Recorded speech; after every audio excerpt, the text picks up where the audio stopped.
trips. So I crushed their dreams, and we we moved to Fort Collins when I was, I don't know, 18 months or something, and have been here ever since. What'd your folks do after that? Your mom and dad? My dad worked at a machine shop here in Fort Collins. My mom was working in an office until my brother was born. And yeah, my dad continued to work. It was kind of crazy. Actually, we moved here. My mom got pregnant with my brother. She was then hit by a drunk driver when she was pregnant one morning. And they thought everything was fine.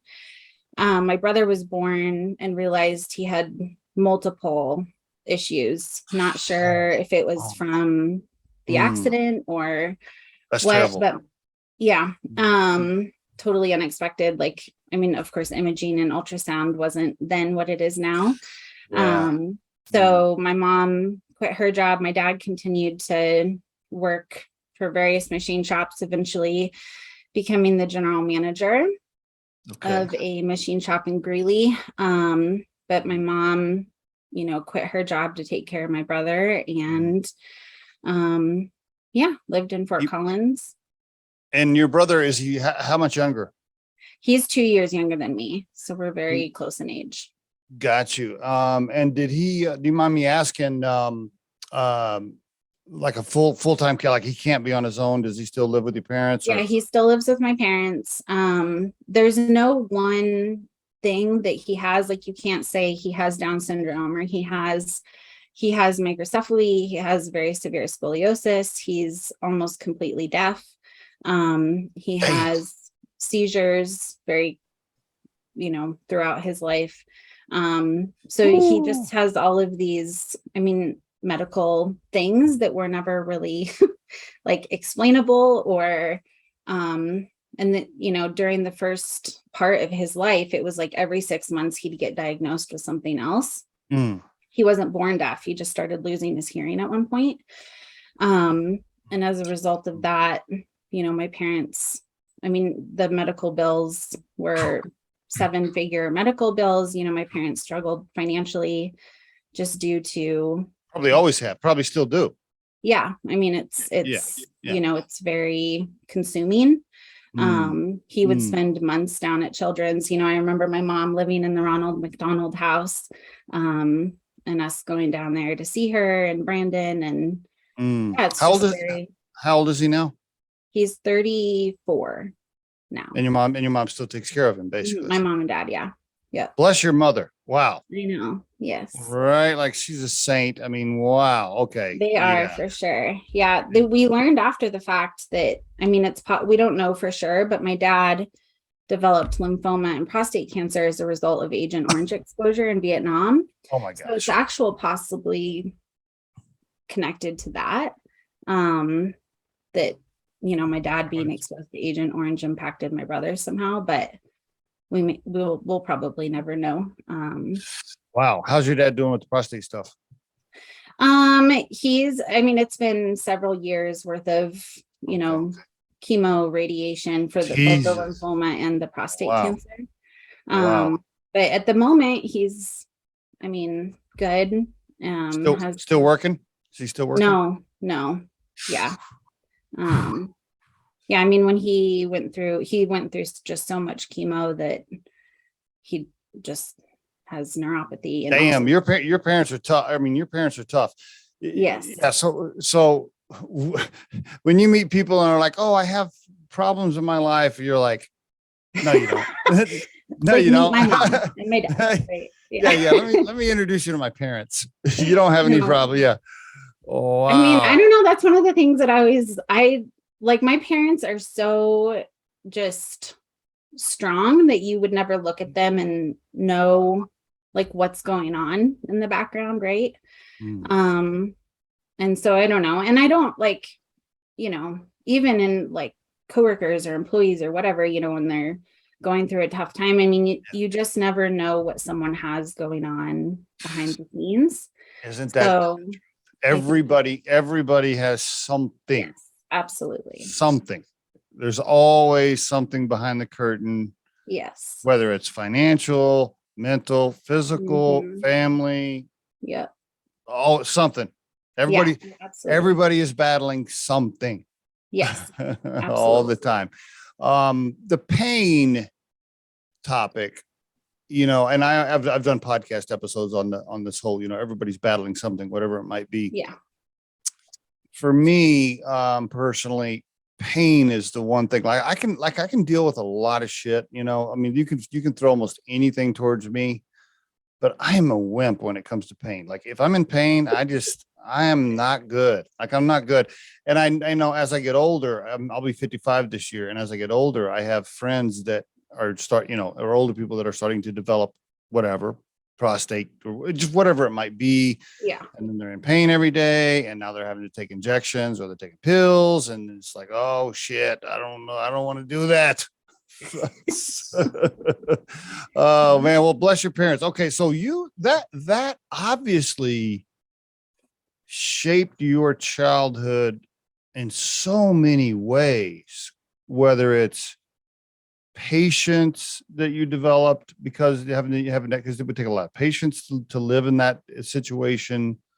I mean, man, that must have shaped you. I don't know. I mean, maybe even like, okay, what, my brother has all these challenges, so he gets the attention and I don't get attention. I don't know what it did to you, but I'm sure it shaped you in many ways. Yeah. I mean, I don't know. It's interesting because I don't even think I really realized until I was an adult that was like a not big normal deal, or that it like wasn't.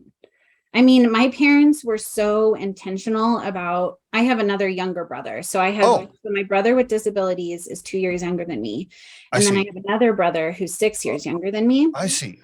And so, I mean, I think my parents were so worried that my youngest brother and I would feel sort of neglected because Brandon did need so much attention that they were like very, very intentional about like not letting us feel like we were disadvantaged or neglected or like not a priority.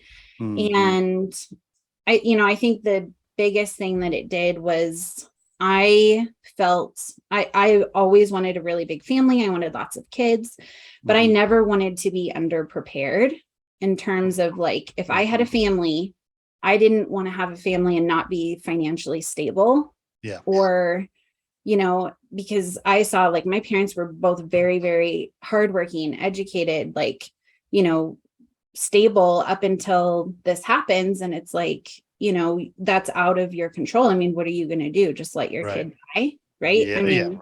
Yeah. It's a tough one. And so I also didn't have, I mean, my parents helped me as much as they could, but the financial, I put myself through college for the most part. How much debt did you come out with? I mean, honestly, not much because I was working 2 or 3 jobs. I mean, I was working at least 40 hours a week all throughout college. Wow. And I didn't have any scholarships, but I mean, I would get grants where I could, right? And I mean, I was very fortunate coming out of college that I had a really, really good job, but it took me, I don't know, maybe 10 years to pay off my college debt. Yeah. That sounds about right. Yeah. I don't remember the dollar amount, but I'm actually like very thankful.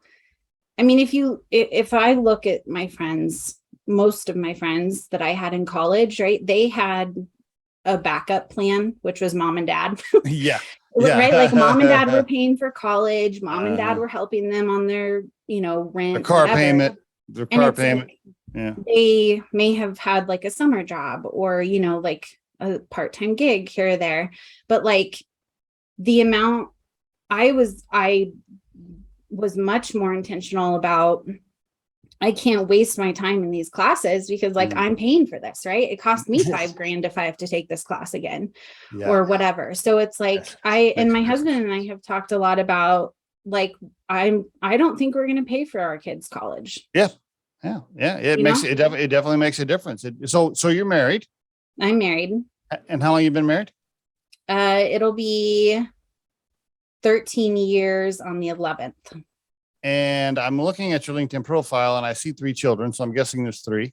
Yes, I have a 7-year-old and then twins who are 3.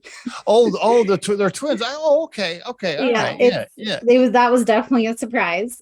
Oh, wow. Wow. Um, Oh, they're beautiful. yes, they're amazing. Let me ask you, were you scared on your first child, knowing what had happened with your brother? Were you nervous? Um, no, I mean, like I said, I really, really, really wanted a family, but I have PCOS, so it took us like 5 years to get Mira. I see.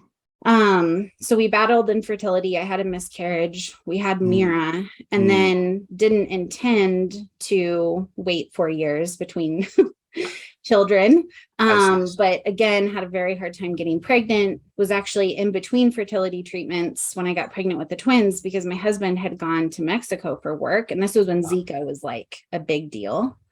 So Oh, they're like, don't get pregnant. yeah. Oh, I remember that. Like I you, remember that. I remember that. yeah, like you can't get right. And Zika was That's right. giving I remember that. microcephaly, which is what my brother has. Mm, One of the things my brother has. So, mm, I mean, we were like, okay, yeah, we'll do the 3-month hiatus or whatever. And I got pregnant while we were like in between mm, treatments. mm, mm. And so it was just like very exciting, but also like Scary. a little scary. And then we didn't find out till I was 11 weeks pregnant that I was having twins. So it was like, and it was one of the, my husband was in the room and it was just like, I was so excited because I was just like, this is Was he? amazing. Oh, was he in the room or he He wasn't was in the in room? the room and he He just was like, oh, oh my God. Like it was just like, what is happening right now? So yeah. how'd you guys meet? Just through friends in college. He was neighbors with some people I worked with. So yeah, Do you just remember the moment? Do you remember you saw him at like a party? Like you saw him across the room and you're like, I'm kind of yeah, we interested. always joke about. So my friend Mike was his neighbor, and my husband had just gotten a puppy, like this Oh, little itty bitty 10-week old chocolate lab. And he was out walking her, and my friend Mike saw the puppy I and see. was like, oh, so cute. Like went over and was, petting his dog Shelby and was like, hey, do you want to come over to this barbecue? Mike, we were having a barbecue. And Matt's like, sure, whatever, I'll, come over. So we always joke that the dog got the guy. And um, Isn't it interesting how life moves along these little turns left or yeah, right just make so much of a difference. I mean, if he hadn't walked the dog at that moment that day, yeah, totally. you, Yeah, you and you just never know. he's 3 years older than me. So I mean, I don't think our paths would have crossed. Like he wasn't in Yeah. school, he was working at the time. He didn't go Okay. to. Okay. So I mean, All yeah, right. it was definitely sort of just a chance. You just never know. What's he do for a living? He works for JBS, which is the largest protein company in the world. They own I see. Swift. I see. I see. So he is in their like business operations, business development. So whenever they want to stand up a new business, so for example, they had never done Italian meats before. Okay. So they say, okay, we think we want to get into the Italian meats business. So my husband will go do all the research. What would Oh, it cost to oh, build a plant?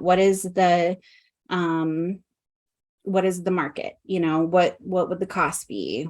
I Do see.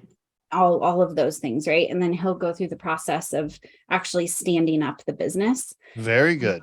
Very So sounds like I need to know him because he needs Riderflex's recruiting services. We need me and him. yeah, right.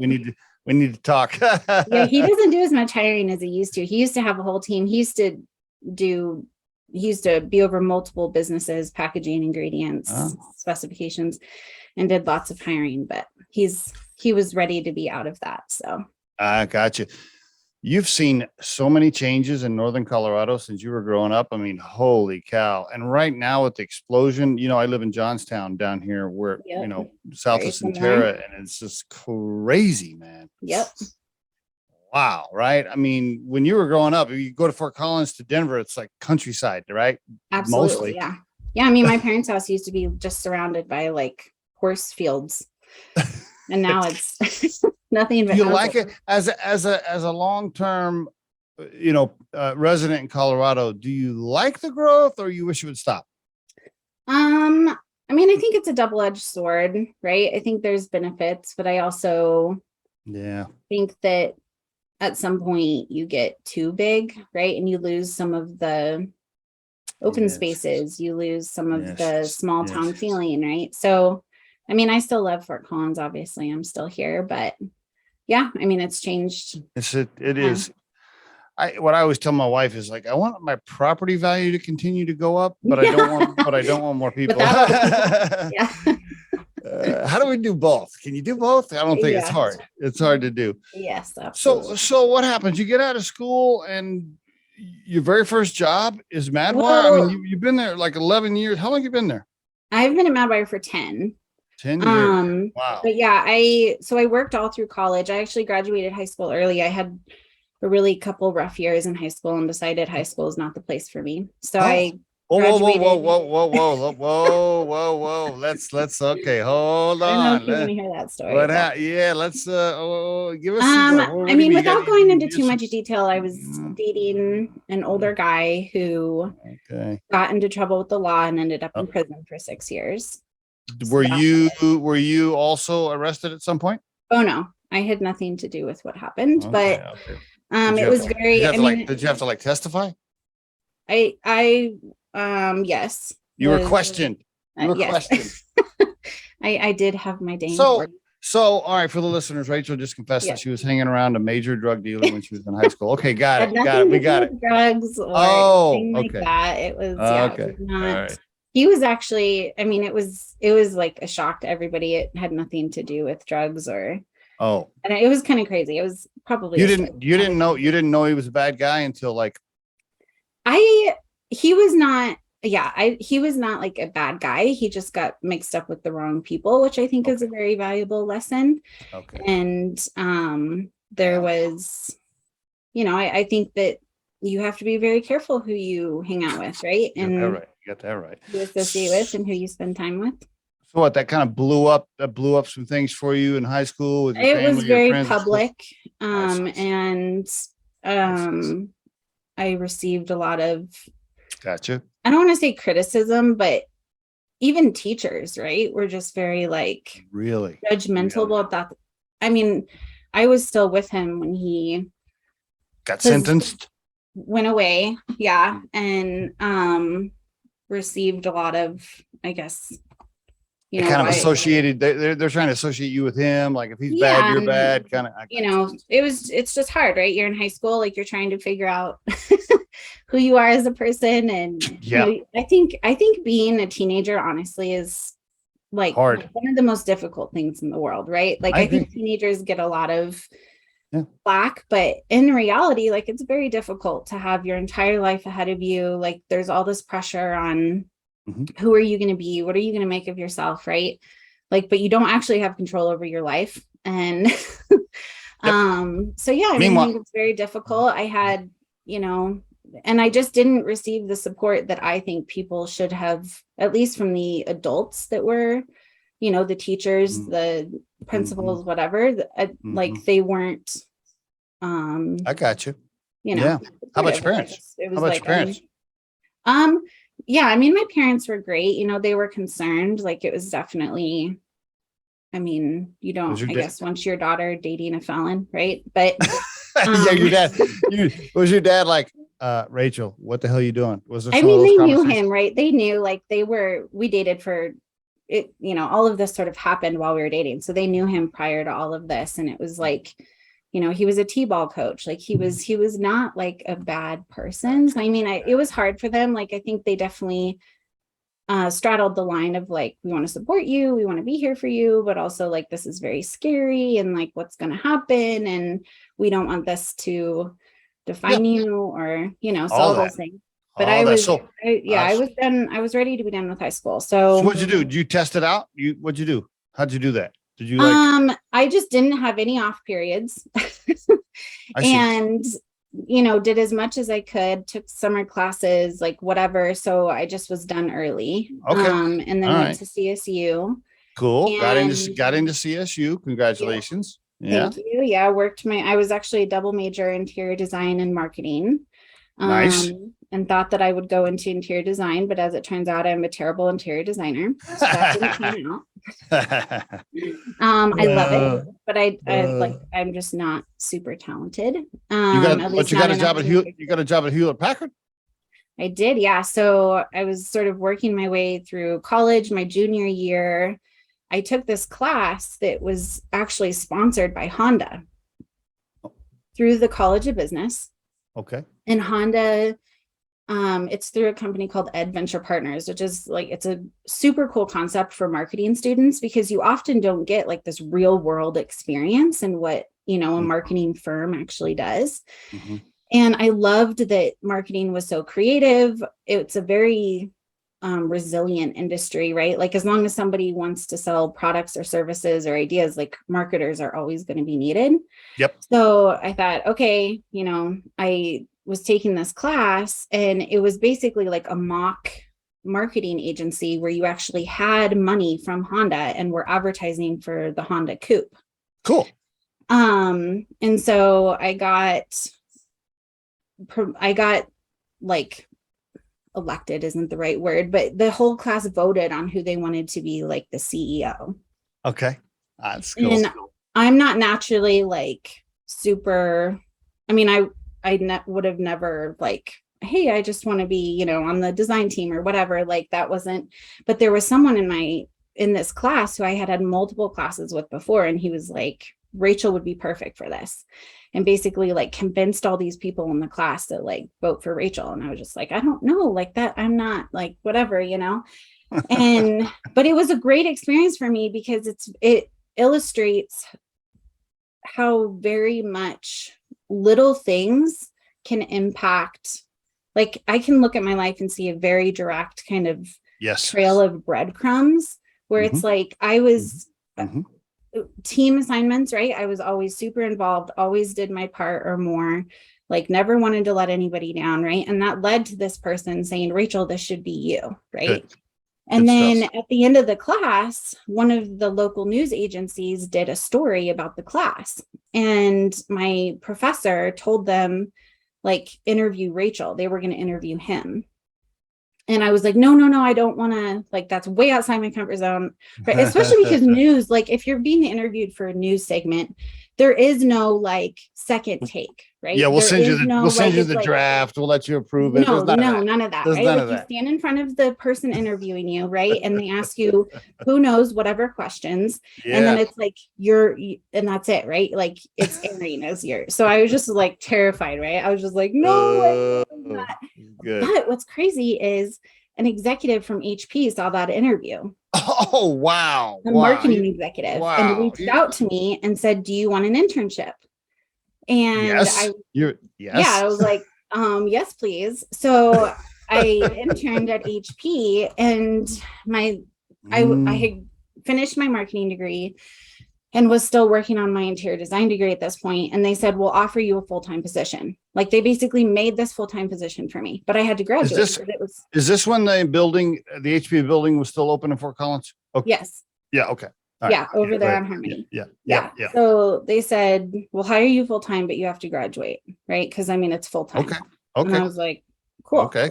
Yes. And the boss that I had at the time was sort of like, had her eyes on retirement, right? So she was she just like imparted all of this responsibility and wisdom and like responsibility on me that I really probably should not have had as like a 21-year-old. I mean, 4 months after I got hired, still as an intern, they sent me, did you ever watch Orange County Choppers? That reality show about the like motorcycle? I think I did see a couple of episodes. Yeah.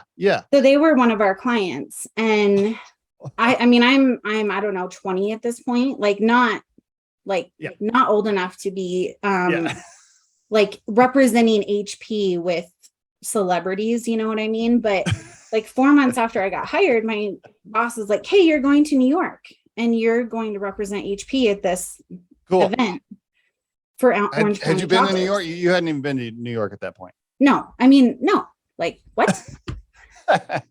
And so I'm good. Like, I don't know, like, this is not are you serious right now? And she's like, you got this. You're like, you'll be so great. Like, Okay. so there were just so many things like that where she just, I think, That's great stuff. was like, here you go. And then I got this full-time job at HP, and it was an incredible job. I mean, I loved what I was doing. I worked with some insanely cool clients and got to travel. I mean, I worked with DreamWorks. I worked with Lady Gaga's stage team. Nice. I worked with Formula One. Like, there were all these just incredible experiences. But I was sort of feeling like, for one, I made the mistake of sort of setting the precedent that I'd work 80 hours a week. Mm-hmm. So I was getting, and especially doing events, right? You have this big buildup, which is a lot of what I was doing to these events. And I was just burnt out. And one of the interns that I had worked with at HP had gone to Madwire. Oh, I see. All right. All these little doorways and turns. Yeah. So breadcrumbs. Yeah. They were hiring a marketing director, and he came to me and was like, come to Madwire. Like, you'll love it. And it was they had, 50 employees at the time. What do you got now? 700, 600? Yeah, we made it to 600 at one point. I think we're now sitting at 5 something, but yeah. Okay. So, I mean, I've seen it grow tenfold. Yeah. I mean, wow. But, all right. So he said, come over here, and it was a management position. So I was like, okay, and everybody thought I was crazy because I'm leaving this insane, incredible, huge, giant company, huge job at HP. But I loved that Madwire, I felt, had more of a purpose than what I was doing. Like HP, it's hard to see when you work for an organization that side, like, what is the end impact that you're having, right? Mm-hmm. Yes. Whereas at Madwire, working with small businesses, I mean, your client, like, you can see the impact you're making on them and their family and their businesses and their employees and their communities. Like, you can see it. It's true. And I was very, very attracted to, like, I want to make a difference. I want to have a bigger impact. And that's great. You made the jump, you made the leap. And I made the leap. Yeah. You went in as director of marketing? Yes. Wow. First leadership role. You had people under you. What? You had people under you, people that reported to you. Yep. Okay. Very good. And what now, was JB already helping his dad? Were they both there at this time? Okay. They were both there. Yeah. And Jerry, who were sort of the main 3 people running it at the time. Gotcha. So yeah, I mean, it was definitely a culture shock going from corporate America. I mean, yes, I was basically sat down at my seat day one and like, here's your team and here's all the angry people you should call and and good luck with that, and it good luck with that. All right. Oh, can we just pause? Can we just pause right there for a minute? So, at Riderflex, as a recruiting firm, our day job, so to speak. Yeah.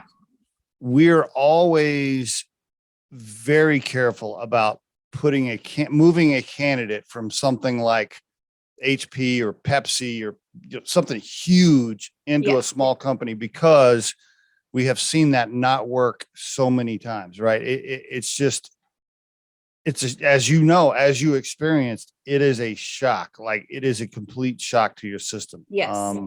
Well, especially going from working with customers like DreamWorks to working with like Jerry's Auto. You know what I mean? Like, that is like a different demographic. Totally. Plus you're going to work for a company that has 60 employees. And so you're like, where's the manual? Where's the process? Where's the policy? And they're like, yeah, we don't have any of that. That's what I'm saying, right? Is it's like going from working with these huge corporations who almost probably have like too many processes and too many policies and whatever, right? To companies that are like, I mean, what do you mean you don't answer your phone, right? Like, they don't. But yeah, I mean, it's definitely culture shock. But what's interesting is I think that I was able, for one, like, and I think this is very important, right? When you're accepting a new position or looking for a new job, it's like, find companies that you align with, either with what they do, with what their company values are, because when it gets tough, right, and you are going through a challenge or, whatever, it's like, having that fundamental alignment is very, very important. And yeah, I mean, it was hard, right? Not gonna lie. There have been lots of times where it's like, what am I doing? Like what? What? And but it's like, but I love so many things about working for Madwire and the way Joe and JB approach things. I mean, the fact that they don't require people to have degrees, for example, right? Like experience is more important than having a piece of paper that says I went to my classes.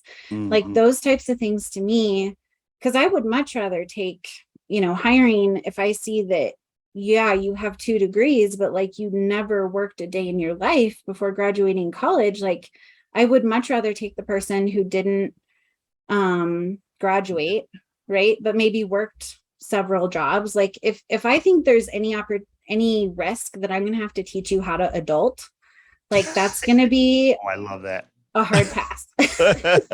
And it's like, and that's true, right? Sometimes you get these, and so I think no matter, even if you don't need the money, right? In college, like experience is very important, even just from having like the perspective of how to operate within a work environment. And I love that. I'm going to use that line. If I have to teach you how to adult, I'm taking that. I'm using that, Rachel. That is I have a perfect illustration, a perfect story for this. So my husband also, who did a lot of hiring and often out of college, came home one day and he's like, you'll never believe what I got asked today. I'm like, oh no, what? And my husband, who's very like, no nonsense kind of guy, right? Like, yeah. So he had hired this young woman out of college who had multiple degrees, very, very smart, right? But hadn't really worked in college. And she comes to him and says, when is our spring break? And my husband's like, come again? And she's like, yeah, I mean, like our spring break, like what week is our spring break? My husband's like, you're kidding me, right? Oh my gosh. Oh boy. I was like, yeah, I mean, the struggle's real, I guess, right? That's a rude awakening to get your first job and discover you don't get a spring break. That is like, I'm just like you. I'll take the soft skills, the people skills, the experience, the work ethic, the attitude, the energy. absolutely. I will take all of that over a MBA from, I don't know, whatever, Stanford, and maybe your IQ test, your score on the IQ is super high. Okay, that's cool. I'm glad you're smart, but if you don't have any people skills, you don't have good work ethic, and you don't have life skills, and you don't have soft skills, it doesn't matter. No. Especially working for a company. I mean, we grew so fast that things are changing all the time, right? So you have to be coachable, you have to be resilient, you have to be able to move through the change curve relatively quickly and have that degree of confidence that like, that's fine. We're changing our product line, we're changing our whatever. And it's cool, like cool. But if you don't have that like integral just experience or confidence of like, I'm just going to roll with the punches and I got this and whatever, right? It's very, very hard to work for a business that's growing so quickly. Yes. And I think a lot of your early life experiences prepared you to be a person that could pivot and move and change and adapt, because you did that early on, right? And so many different things in your life. I think all of that.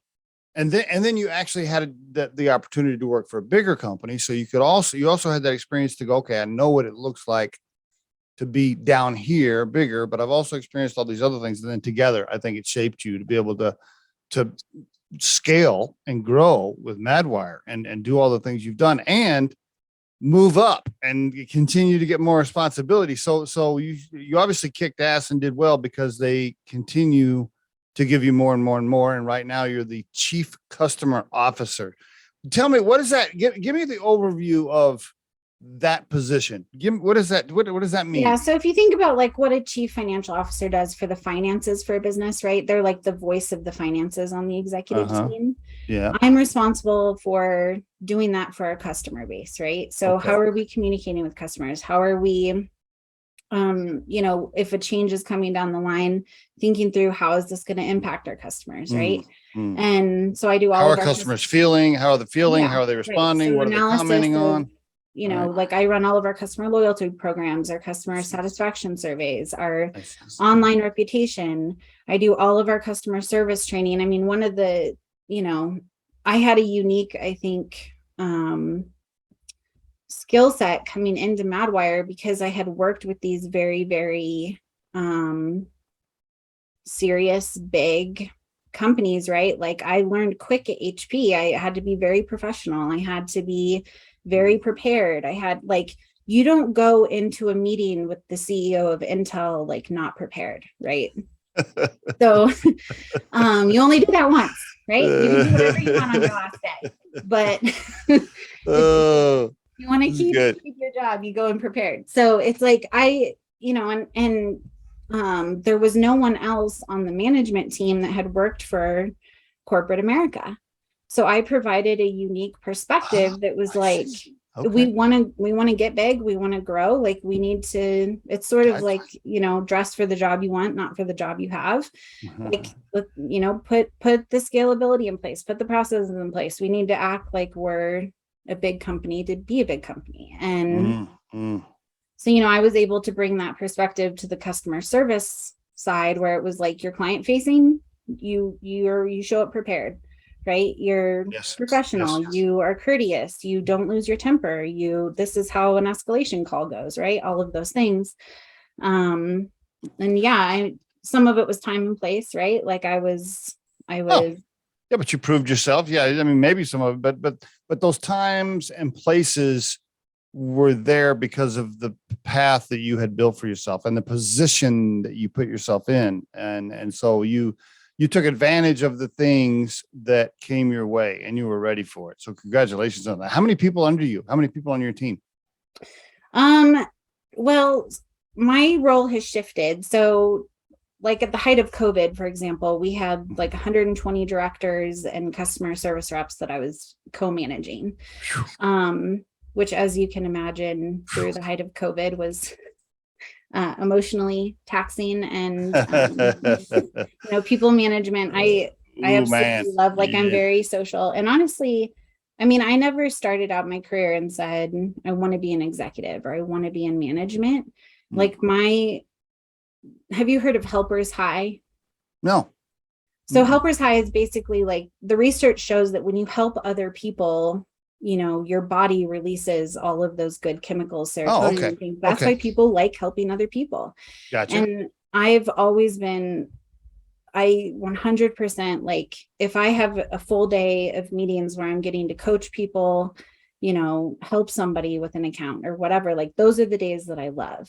And so I think that I just naturally gravitated towards leadership because I really, really loved helping people and teaching people things and helping them succeed, which is what a lot of leadership should be, right? It really, absolutely. I mean, once you move up high enough in a role, you're not tactically doing a bunch of things. You're really just leading and guiding and mentoring and teaching and coaching people and hiring people, right? I mean, it's a people job. Once you move up high enough, it's a people job, right? But my role over just probably the last year has transitioned more to being able to do some of more the strategic, like good. What is our customer service or what does our customer loyalty program look like, right? What's the return on that, right? We're investing X amount in these programs, and what is the retention of the accounts that have benefited from that versus the ones that haven't, right? What is our social media look like? How do we boost our customer? Do you have authority to tell marketing, hey, this social media post sucks, like change this? Or I work with the branding team and contribute to the things that they're posting from a customer perspective. But we have like an actual brand team who handles. But you can be like, yeah, that doesn't. You can be like, hey, I don't think we should do that.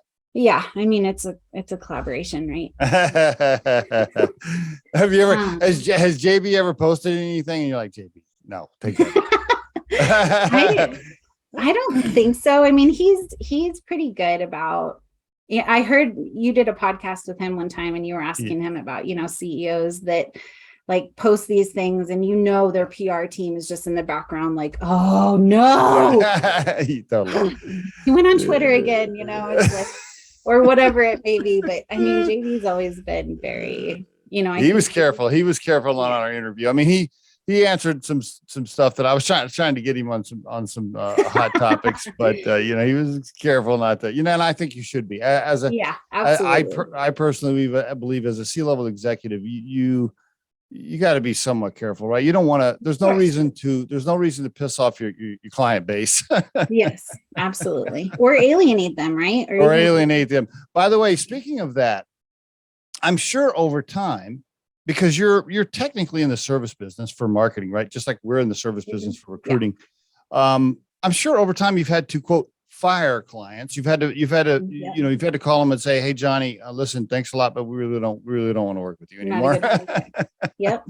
You get to place those phone calls. Have you done those? Yeah. And in fact, I mean, I think this is an illustration of be careful what you're good at, because when I got hired, Joe and JB realized like I was very patient with people on the other end of the phone Crazy who were customers. screaming, and it was like, oh, somebody's angry. Rachel's good with those, right? Yeah. You Rachel, just here you send it go. out to her. Rachel, please And take Mary. Please talk to Mary. She's going wacko on us. Just take care yeah. of it. So, I mean, there was a good portion, especially when our team got to the point where we had enough clients that you have a wide array, right, of situations and Oh yeah. personalities and Totally. all these things. And Yes. it's like then you set them up with someone who maybe isn't a great personality fit, or there's a Yep. miscommunication, or there's a language Yes. barrier, right? All of these things happen. All of it. And so there was a good chunk of time, like 2, 3, 4 years, where a good portion of my job was de-escalating clients and situations. And And I always, moving personalities like, okay, this customer service rep yeah, matches this right, client better. And let yeah, me, exactly, yeah. yes. Yeah. We do this. We I do the mean, same thing on the recruiter side. Like we'll have recruiters say, "Oh, I want to work on that account." And I'm like, "Well, here's the problem, Mary. Your personality is like this, and I know the client, and you guys aren't going to like each other, so no." Yeah, right. And it's not that people can't adjust, but if it's just if it's naturally a Yes. good fit, it's just so much easier. So much easier. But that is the good part about having a larger team, right? Is you have all these like different personality types, and you can sort of like, play this game chess. of, You're moving chess pieces. yeah, exactly. Like you would be great with this person, or this person had experience in this industry before. This person is from Texas, right? So, and yes, they would resonate really well with XYZ, whomever. Now, see, let's take a pause right there. That little stuff like that right there. If you're listening to this episode and you're building any kind of business where you have client facing people, especially maybe at the associate level, little shit like that matters. Like if you got, let's say you got Mary who works for you and she's from Texas and she's got a little bit of an accent and she grew up there, and you got this other client over here, like that is from Texas. You're not going to put the rep that grew up in Connecticut with the Texas client. Probably not. Right. Like it's just because there's an emotional cultural connection that happens with human beings. And that will just make communication flow so much better. That little stuff matters. Maybe absolutely. Maybe it shouldn't. Yeah, I mean, I used to have, when I hired somebody, I would sit down with them and I would say, where are you from? What are your hobbies? What, you know what I mean? Like I would get this full profile, and then as new accounts would come in and I was assigning accounts to people, it'd be like, hey, here are the 4 people who can take accounts today, right? So I'm going to give this one to so-and-so. I'm going to give this one to so-and-so, right? Because it was like, okay, I want to give this customer the absolute best chance that I can at success, but also just enjoying working with my team, right? Bingo. Love it. And so it's like, if we can, not that there isn't everyone on my team that could do the job, but it's like, I want you to enjoy who you're working with. And love that, Rachel. Love that. There is some strategic. I love that. I love alignment. that. I love that. And now, what's the plan? Well, I know we're getting, I'm running out of time here. You've done so well. You've done so well there. You've moved up. You've enjoyed your time there. You continue to get more responsibility, more pay. I hope JB's paying you well enough. I'll talk to him afterwards. What do you want to do? I mean, what's the goal for Rachel now? I mean, to be honest, my kids, we're not having any more kids. So, my twins are 3. Okay. And I love for all the horrible things that happened during COVID, I think one of the things that was really great is it gave us so much more flexibility working from home and all of these things that are honestly so important to parents. Yes. And, prior to COVID, we were in the office from 7 to 4 every day. So like when I went back from maternity leave, right, I'm handing my 2 newborns over to a nanny and I don't see them for 10 hours, right? That's not ideal for any parent, I don't think. But I absolutely love that since COVID, we've just stayed flexible, right? It's like, if you want to come into the office, come into the office. If you want to work at home, right? If you want to be a hybrid, which is what I do. I'm in the office sometimes, but most of the time, my kids are at my mom's house 2.5 days a week and they're here 2.5 days a week. Perfect. Great. Perfect. Yeah. And I love when they're here, I get to wander out and have lunch with them. Yes. Awesome. Somebody gets stung by a bee, like assuming I'm not on a call, I can wander out and try to do some triage, right? Those types of things. So it's like, I like, the nice thing about working for a company that's growing and changing is that you don't experience the same type of burnout that you would get at a corporation where you have the exact same job. True. Right? I've been in my current position for 8 years. But it's changed so much. But it's changed significantly since day one, right? Like every year looks different. And I do think that even though I've had the same title for 8 years, it's like I have had the opportunity to do lots of different things, right? And so I'm not, for now, I love where I'm at. Like I love that I get to spend time with my kids. I love that, we have such an incredible team at Madwire, and I still love what we do, right? I still love our mission of helping small businesses grow. And so I think someday, who knows what the future holds, but for now, I'm just really enjoying in the moment. And I think it's wonderful that JB and his dad have created this culture, and the team has created this culture where you can work from home and be flexible and change it up a little bit, because I firmly believe, Rachel, that at some point down the road, 10, 20, 30 years from now, I think we're going to look back as a society and go, we used to make people drive to buildings just to open up a laptop and then drive home. Like, why were we doing that? I think there are benefits, right? There are benefits of being in office and physically being together, but it's not necessary 5 days a week to, 8 hours a day. No. So I think it's great. Yeah. Okay. So by the way, for the listeners, yes, let me just clarify here. Madwire, what does Madwire prefer? Do they prefer Madwire website, Marketing 360 website? So if you go to madwire.com, you can see all of our different brands. So we have Marketing 360, which is our technology software solution for small businesses and franchises. You can see, Top Rated Local, which is a reputation management review site. You can see Spacecraft. You can see our different brands on that site. I would say that's probably okay.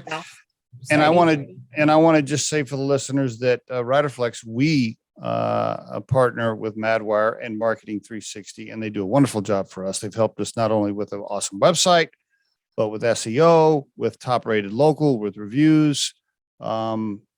Super responsive, super helpful. Our client base has grown because of the relationship with Marketing 360, and JB has been super kind to us.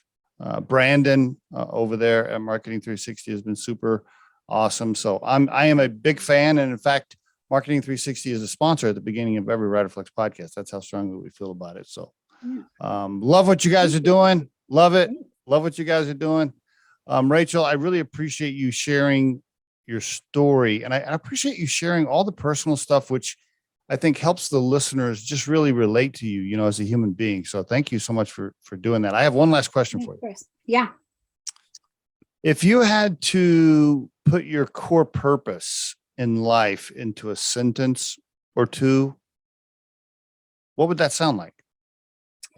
Well, my faith is very important to me, but I think that if I think forward to me laying on my deathbed, hopefully a very long time from now, Yeah. I will be happy with my life if I've raised 3 children who are confident and have a heart for God. Very And good. who Very good. are, can make their own way in the world. And yeah, I mean, I think that's what it's all about. Well, you're headed in the right direction. You're sure giving them a great example to follow. Oh, thanks. Appreciate that. Thanks for being on the show, Rachel. Appreciate it. Of course. Thanks for having me, Steve.